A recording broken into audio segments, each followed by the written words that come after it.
Hello aspirants, welcome to unlock GS academy. ये है आपकी मास सीरीज जिसपे हम यूपीएससी मेंस के क्वेश्चंस प्रैक्टिस करते हैं। ये सेशन है आपका वीक सेकंड का फर्स्ट सेशन, जिसके अंतर्गत हम जीएस पेपर 1 के क्वेश्चंस डिस्कस करेंगे। इस सेशन में हम 3 क्वेश्चन प्रैक्टिस करने वाले हैं, जिसमें से एक क्वेश्चन रहेगा आर्ट एंड कल्चर सेक्शन से, एक क्वेश्चन हम डिस्कस करेंगे इंडियन सोसाइटी खंड से, और एक क्वेश्चन हम डिस्कस करेंगे मॉडर्न इंडिया सेक्शन से। तो चलिए स्टार्ट करते हैं आज का इंपॉर्टेंट सेशन। ये जो क्वेश्चन है आपका मॉडर्न इंडिया सेक्शन से है, जिसके अंतर्गत आपसे ये पूछा गया है कि होम रूल आंदोलन में निश्चित रूप से कुछ सीमाएं थी, लेकिन इसने राष्ट्रीय आंदोलन पर इसका ठोस और गहरा प्रभाव पड़ा और इसने देश की स्थिति को बदल दिया। इस बात का आपको विश्लेषण करना है 250 शब्दों में। तो इसमें सबसे पहले आपको होम रूल आंदोलन के बारे में बताना है, फिर आपको यह बताना है कि भारतीय राष्ट्रीय आंदोलन में इसका क्या प्रभाव पड़ा, और इसकी कुछ सीमाओं के बारे में भी आपको इसके अंतर्गत चर्चा करनी है। तो इस क्वेश्चन को सॉल्व करने की हमारी वही अप्रोच रहेगी। सबसे पहले हम इसके इंट्रोडक्शन से इसकी शुरुआत करेंगे, फिर इसकी संरचना या बॉडी का निर्माण करेंगे, फिर निष्कर्ष के साथ इस क्वेश्चन को एंड करेंगे।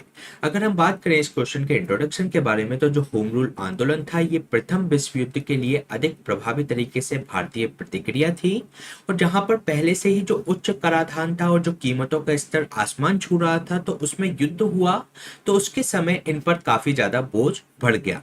तो इस कारण से ये जो होम रूल आंदोलन था, वह भारतीय प्रतिक्रिया के फलस्वरूप ये दिखाई दिया।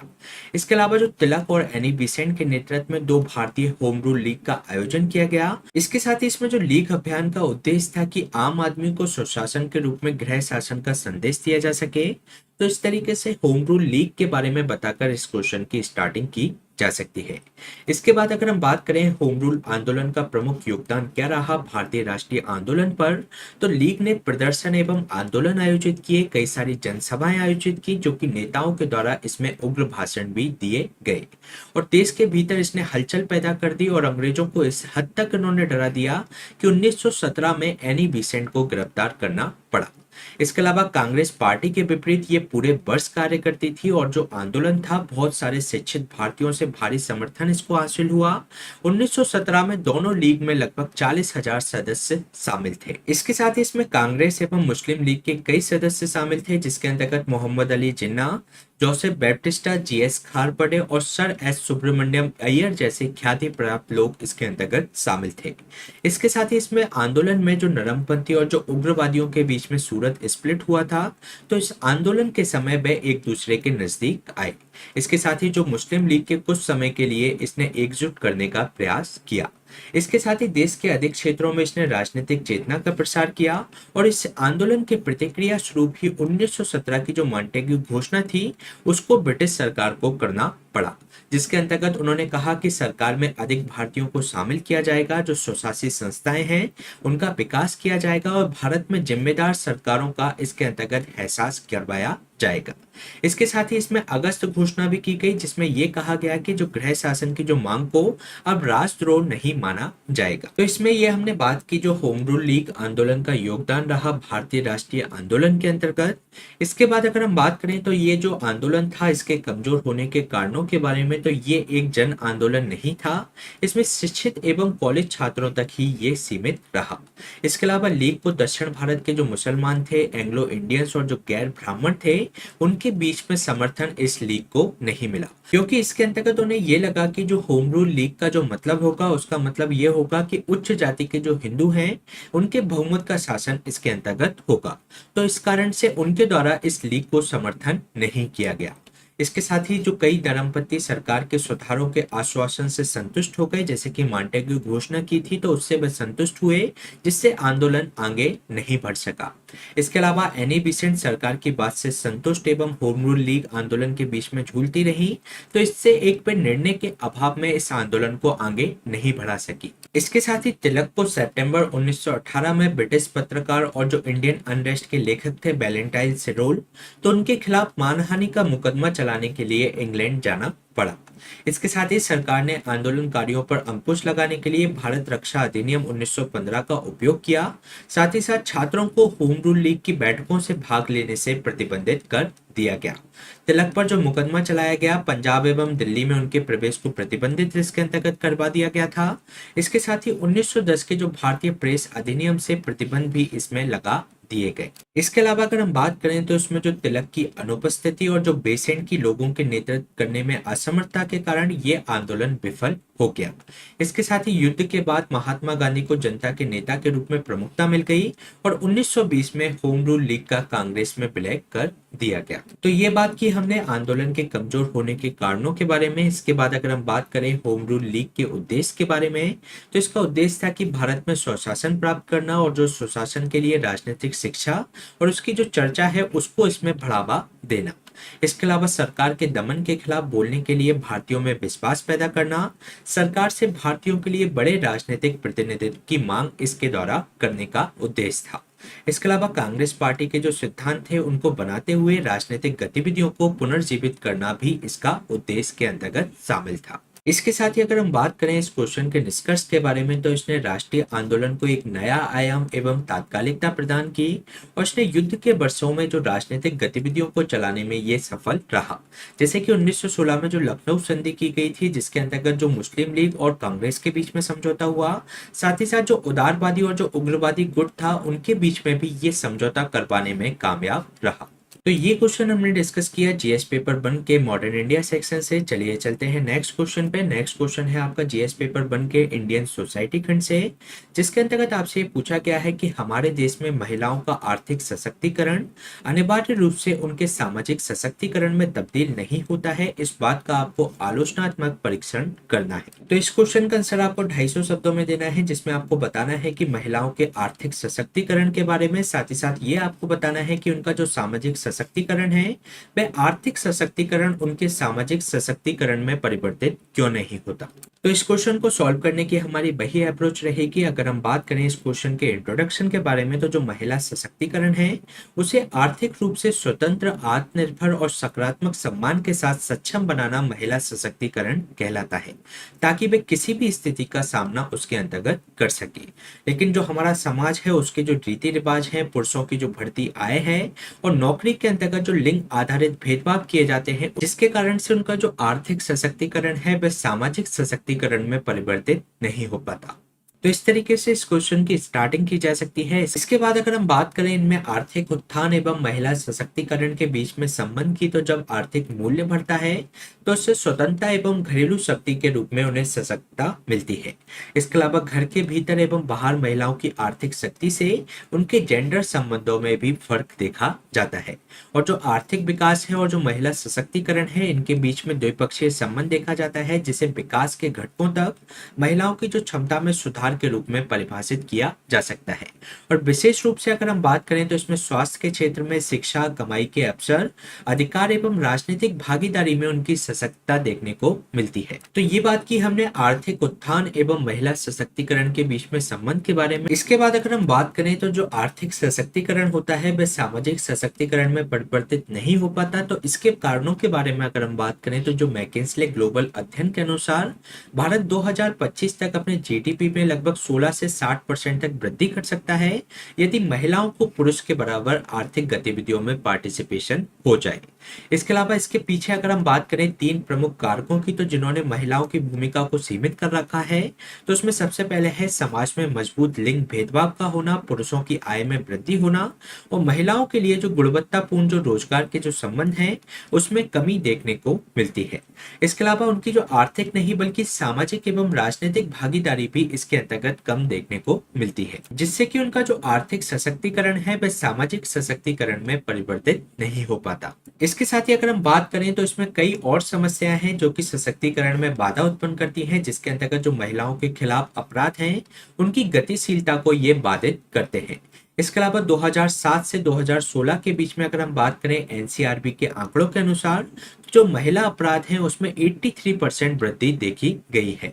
इसके अलावा थॉमसन रॉयटर्स जो फाउंडेशन के सर्वे के अनुसार भारत में महिलाओं के लिए जो सबसे खतरनाक देश है उसको भारत में बताया गया है। इसके अलावा जो मीटू आंदोलन है, ज्यादातर जो महिलाएं हैं नौकरी खोने के डर से अपने खिलाफ जो यौन उत्पीड़न पर वह चुप इसके अंतर्गत रही। तो जो महिलाओं के प्रति जो अपराध है वह भी एक तरीके से उनके सशक्तिकरण में बाधा उत्पन्न करते हैं। इसके साथ ही जो अगर हम बात करें अन्य सामाजिक बाधाओं महिलाओं की, तो इसमें जो विवाहित महिलाएं होती हैं उनको कई धर्मों एवं संस्कृतियों में काम करने की अनुमति नहीं दी जाती, और जो पितृसत्तात्मक जो समाज है यानी कि जो हमारी पैट्रियार्कल सोसाइटी है वह अवरोध महिलाओं को काम करने से रोकती है। इसके साथ ही अगर हम बात करें अन्य समस्याओं की, तो इसमें सामाजिक बाधाएं हैं, क्योंकि जो विवाहित महिलाएं होती हैं कई धर्मों एवं संस्कृतियों के अंतर्गत उन्हें काम करने की अनुमति नहीं होती। इसके साथ ही जो हमारा समाज है पैट्रियार्कल समाज है, जो कि अवरोध उत्पन्न करता है महिलाओं के काम करने के लिए। इसके अलावा जो हमारा पब्लिक अफेयर सेंटर है जो कि दिल्ली में अगर हम बात करें, तो 1000 में से लगभग 196 जो महिला कर्मचारी इसके अंतर्गत है। जबकि अगर हम बात करें नागालैंड के समाज की, जो कि एक मैट्रियार्कल समाज है, उसमें 1000 में से 500 महिलाएं वहां पर काम करती हैं। तो इससे ये प्रूव होता है कि समाज के जो वैल्यूज होती हैं वह किस तरीके से उनका जो सामाजिक सशक्तिकरण होता है, तो उससे वह उनके आर्थिक सशक्तिकरण में परिवर्तित हो सकता है। इसके साथ ही अगर हम बात करें अन्य समस्याओं की, तो इसमें अवैतनिक जो देखभाल है वह भी इनके लिए समस्या क्रिएट करती है, क्योंकि ग्रामीण क्षेत्रों में अगर हम बात करें तो वहां पे पीने के पानी के लिए या रसोई गैस जैसी बुनियादी सुविधाओं की कमी होती है, जिससे महिलाओं को इसमें कई ज्यादा मशक्कत करनी पड़ती है। इसके अलावा परिवारों में निश्चित जो जेंडर भूमिकाएं निर्धारित की जाती हैं समाज के द्वारा, तो उन्हें कैरियर एवं घर कार्य के बीच में से अपने घर कार्य को प्राथमिकता देनी पड़ती है। इसके अलावा भारत में जो पितृत्व अवकाश और लैंगिक शिक्षा का मुख्य धारा में लाने की अवधारणा अभी हमें मीलों दूर देखने को मिलती है। इसके साथ ही अगर हम बात करें तो जो समान कार्य के लिए असमान वेतन उनको दिया जाता है, अगर हम बात करें 2018 की रिपोर्ट के अनुसार, तो उनमें जो मजदूरी अंतर है, जो वेजेस का डिफरेंसेस है, वह 30% तक दोनों के बीच में रहता है। इसके अलावा महिलाओं के पास समान उत्तराधिकार और जो अधिकारों का अभाव उनके लिए देखने को मिलता है। साथ ही साथ अनौपचारिक क्षेत्र में आर्थिक रूप से जो महिला सक्रियता से वह कई लाभों से वह वंचित हो जाती है। तो ये बात की हमने कई सारी समस्याओं की जो कि उनके आर्थिक सशक्तिकरण में बाधा उत्पन्न करती हैं। इसके बाद अगर हम बात करें इसमें वे फॉरवर्ड की, तो जो कानूनों का क्रियान्वयन है, जैसे कि कार्यस्थल पर यौन उत्पीड़न निषेध अधिनियम 2013, मातृत्व लाभ जो अधिनियम है उसके अंतर्गत हमें उसको ठीक तरीके से क्रियान्वित करने की जरूरत है। इसके अलावा परिवार एवं स्कूलों एवं कार्यस्थल पर लिंग संवेदीकरण शिक्षा उनको दी जानी चाहिए। महिलाओं को रोजगार में कंपनियों को प्रोत्साहन किया जाना चाहिए। इसके साथ ही जो पैटर्निटी लीव का जो कॉन्सेप्ट है इसको इंट्रोड्यूस किए जाने की जरूरत है। हालांकि कई कंपनियों के द्वारा इसको लागू किया गया है, लेकिन इसको बृहद स्तर पर किए जाने की जरूरत है। इसके अलावा कड़े कानून द्वारा जो लिंग मजदूरी अंतर है, जैसे कि अभी हमने बात की थी 30% जो अंतर हमें देखने को मिलता है, तो उसको रिड्यूस किए जाने की आवश्यकता है। और जो नौकरियों को जो औपचारिकरण है उसको बढ़ावा दिया जाना चाहिए, लेकिन जब तक औपचारिकरण पूरी तरीके से नहीं किया जा सकता, तो तब तक अनौपचारिक क्षेत्र में ही महिलाओं को लाभ प्रदान किए जाने चाहिए। इसके साथ ही अगर हम बात करें तो जो लैंगिक अधिकार है और जो न्याय के मुद्दों को संबोधित करने के लिए आर्थिक लाभ समय की मांग है। इसके साथ ही हमारे विकास के डिजाइन में महिलाओं की भागीदारी होना चाहिए, उनके विकास के परिणाम पर वे आधारित होने चाहिए। इसके अलावा समाज में बदलाव एवं जो राजनीतिक भागीदारी है महिलाओं की उसके अंतर्गत बढ़ाई जानी चाहिए, जिससे महिलाओं का तो सशक्तिकरण होगा ही, साथ ही साथ अल्टीमेट रूप से समाज का भी विकास इसके अंतर्गत सुनिश्चित हो पाएगा। तो ये क्वेश्चन हमने डिस्कस किया जीएस पेपर 1 के इंडियन सोसाइटी खंड से। तो चलिए चलते हैं नेक्स्ट क्वेश्चन पे। नेक्स्ट क्वेश्चन है आपका जीएस पेपर 1 के आर्ट एंड कल्चर खंड से, जिसमें आपसे पूछा गया है कि भारत में सूफी और भक्ति आंदोलन की तुलना कीजिए। साथ ही साथ भक्ति आंदोलन के उद्भव के लिए कौन से कारक जिम्मेदार थे उसके बारे में भी चर्चा कीजिए। तो इस क्वेश्चन का आंसर आपको 250 शब्दों में देना है, जिसमें आपको ये बताना है कि सूफी और भक्ति आंदोलन के बीच में क्या क्या समानताएं और क्या क्या अंतर उनके बीच में विद्यमान थे। इसके साथ ही आपको भक्ति आंदोलन के उद्भव के लिए कौन कौन से कारक जिम्मेदार थे उसके बारे में भी इसके अंतर्गत चर्चा करनी है। तो इस क्वेश्चन को सॉल्व करने की हमारी वही अप्रोच रहेगी। अगर हम बात करें इस क्वेश्चन के इंट्रोडक्शन के बारे में, तो ये जो भक्ति आंदोलन है उसकी शुरुआत 9th AD से मानी जाती है, जिसका उदय दक्षिण भारत में हुआ था। इसके अलावा सूफी आंदोलन था, इसकी जो शुरुआत हुई थी 7th AD के अंतर्गत हुई थी, और इसकी जो शुरुआत हुई थी वह अरब प्रायद्वीप से मानी जाती है।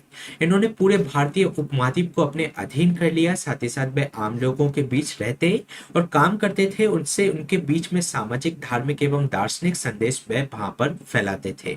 इसके साथ ही इन्होंने हिंदू और मुसलमानों के बीच में भाईचारा, प्रेम और दोस्ती स्थापित करने में भी काफी योगदान दिया। तो इस तरीके से इस क्वेश्चन की स्टार्टिंग की जा सकती है। इसके बाद अगर हम बात करें तो जो भक्ति एवं सूफी आंदोलन के बीच में समानताओं के बारे में, तो इसमें जो सामाजिक धार्मिक आंदोलन था तो ये एक दोनों ही जो थे वह सामाजिक धार्मिक आंदोलन थे जिन्होंने कट्टरता का विरोध किया। साथ ही साथ इन्होंने अच्छे चरित्र एवं शुद्ध सोच पर जोर दिया। इसके साथ ही उनके द्वारा जो बनाया गया वातावरण था उसने भारत के सामाजिक धार्मिक एवं राजनीतिक जीवन को प्रभावित किया। और उनकी जो उदारवादी और नींव रखने साथ ही साथ स्थानीय भाषाओं को भी इन्होंने इम्प्रूव इसके अंतर्गत किया।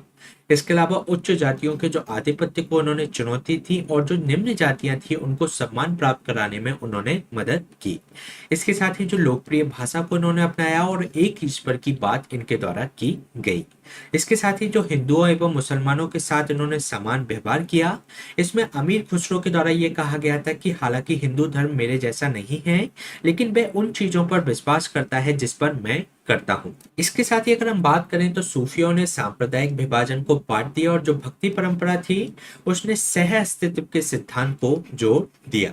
इसके साथ ही अकबर के द्वारा जो उदारवादी विचार थे इन्हीं आंदोलन की उपज थे और एक नई विश्व व्यवस्था बनाने का प्रयास इनके द्वारा किया गया जिसमें आध्यात्मिक आनंद ही एकमात्र अंतिम लक्ष्य होता है।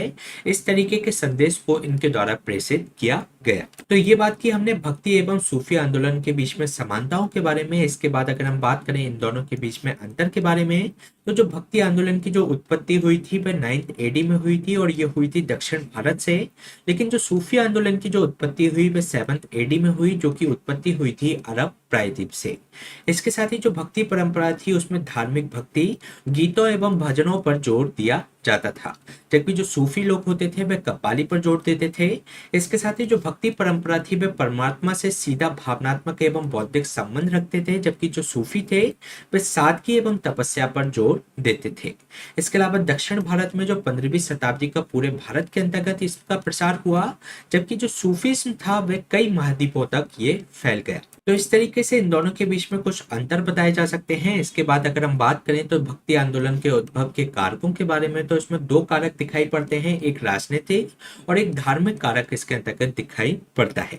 अगर हम बात करें इसमें राजनीतिक कारक की, तो जो तुर्क विजय हुआ उससे पूर्व तो जो राजपूत ब्राह्मण गठबंधन था जिसके कारण सामाजिक धार्मिक परिवेश पर उनका प्रभुत्व देखा जाता था।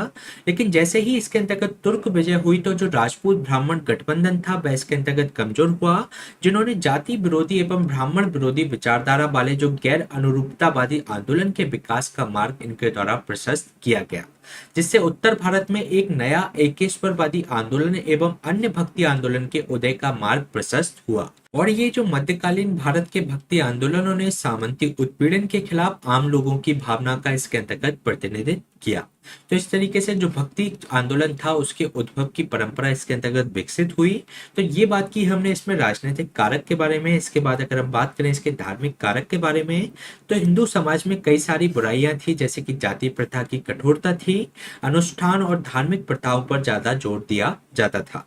इसके खिलाफ प्रतिकूल रवैया इनके द्वारा अपनाया गया और सरल धार्मिक पहचान इसके अंतर्गत स्थापित करने का प्रयास किया गया। इसके साथ ही इसके अंतर्गत धर्म की जटिलता थी, क्योंकि जो वेद उपनिषद का जो जटिल दर्शन था वह आम लोगों को समझ में नहीं आता था, उनके लिए काफी ज्यादा जटिल होता था।